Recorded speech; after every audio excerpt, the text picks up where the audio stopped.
Naglabas ng show cause order ang Land Transportation Office, LTO, laban sa isang vlogger, kasama ang driver at rehistradong may-ari ng isang sasakyan, matapos mag-viral sa social media ang kanilang video kung saan pinahabol nila ang isang lalaki na tila tumakas habang umaandar ang kanilang sasakyan matapos umano ang hindi pagbabayad.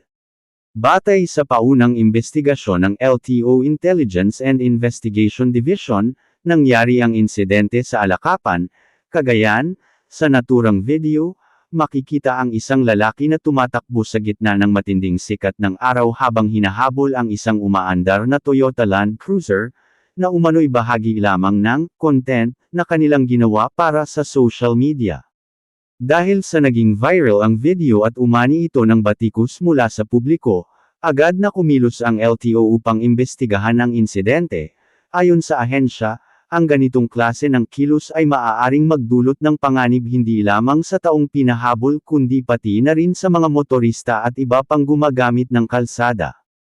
Inatasan ng LTO ang mga sangkot na magsumite ng sinumpaang salaysay upang ipaliwanag kung bakit hindi sila dapat managot sa mga posibleng administratibong paglabag tulad ng reckless driving, at kung bakit hindi sila dapat ideklarang improper person to operate a motor vehicle.